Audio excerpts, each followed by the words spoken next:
Assista agora o Colina Cast. Colina Cast.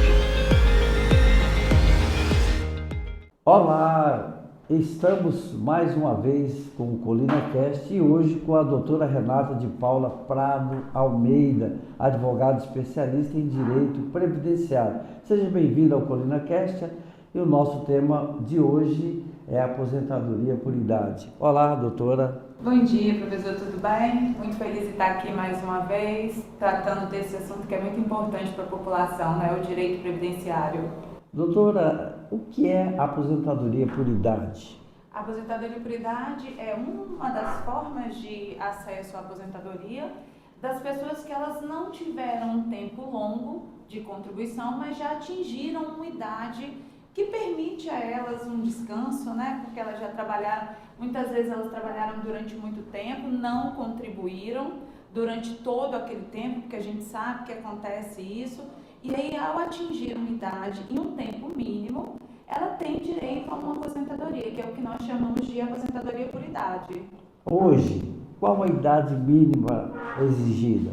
Então, é importante a gente fazer dois marcos aqui, professor. Antes de 13 de novembro de 2019, a idade mínima era de 60 anos para a mulher e 65 para o homem. Com a reforma da Previdência, que a gente chama, que é a emenda 103, a idade passou a ser 62 anos para a mulher e 65 para o homem. Não houve alteração da idade do homem, mas a mulher houve um acréscimo. Nesse período, nós tivemos uma transição. Esse acréscimo aconteceu ano a ano, 6 meses. Mas para quem já entrou após 13 de novembro de 2019, as idades mínimas já são essas, 62 anos a mulher e 65 anos o homem.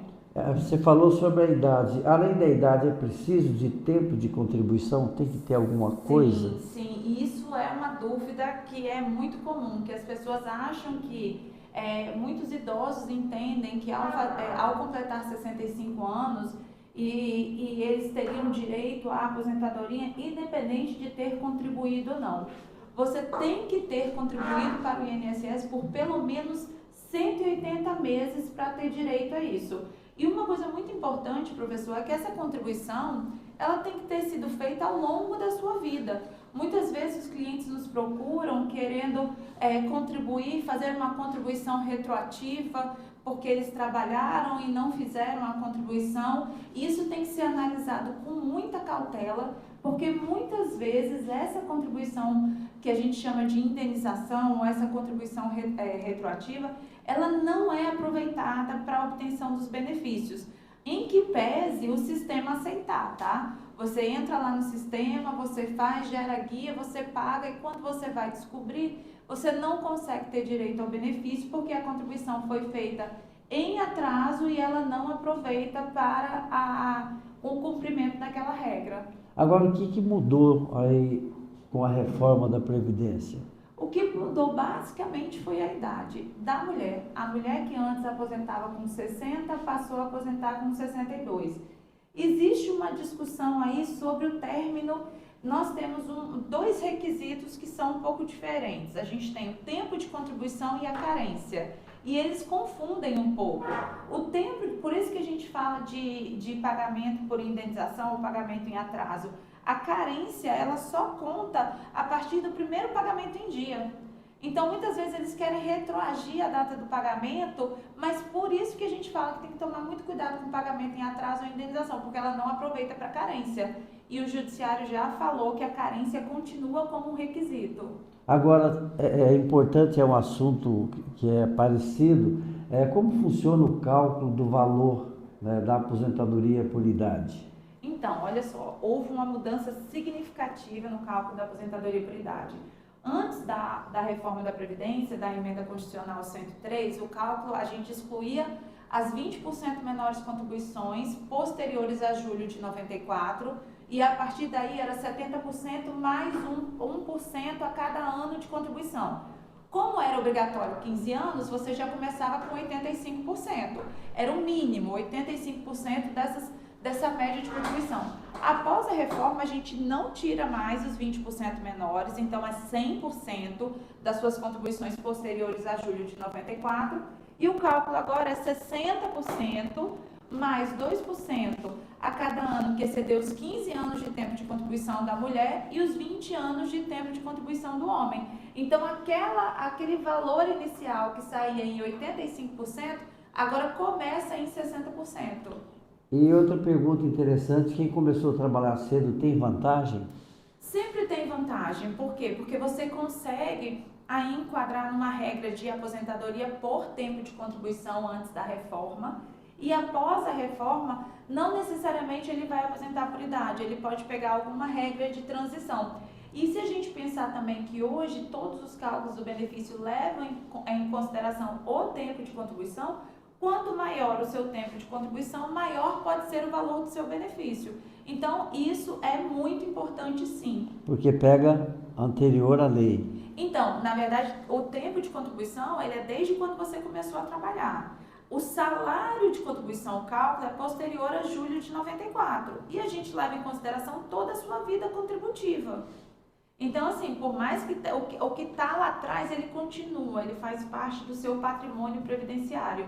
Por isso que você não perde, entende? Por isso que é importante aqueles que começaram a trabalhar cedo, contribuindo, porque também tem isso, não adianta ter começado a trabalhar e não ter feito contribuição, eles estão em vantagem a quem nunca contribuiu ou começou a contribuir com 45 anos, alguma coisa assim.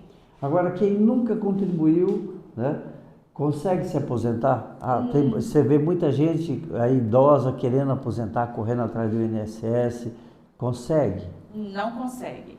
A aposentadoria, ela depende de contribuição. O que acontece que as pessoas confundem? Elas acreditam que existe uma aposentadoria por idade ao completar os 65 anos, que independente de contribuição. Na verdade, essas pessoas elas vão receber um benefício assistencial, que é o BPC-LOAS, e que não é aposentadoria. E o requisito não é só a idade. Além de idade, você tem que ser considerado de baixa renda para ter direito a esse benefício.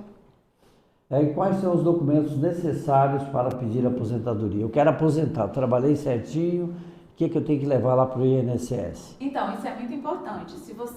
A gente sempre orienta ao segurado a acompanhar os dados do cadastro do INSS.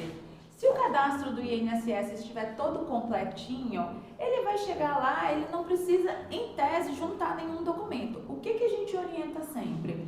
Juntar um documento de identificação com foto, a carteira de trabalho, se fez contribuição por carnê, juntar o carnê também de contribuição.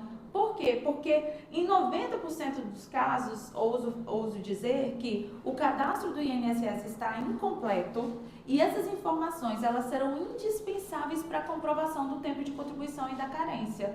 Então, todos os documentos que comprovam o seu vínculo, e aí, professor, uma informação muito importante, as pessoas acham que a carteira digital ela substitui na íntegra a carteira física. Só que muitas vezes existem informações que estão na carteira física que não estão na carteira digital. Então, se você tem a carteira física, junte a sua carteira física e não a sua carteira digital. Em regra, a carteira digital possui as mesmas informações que estão no cadastro do INSS.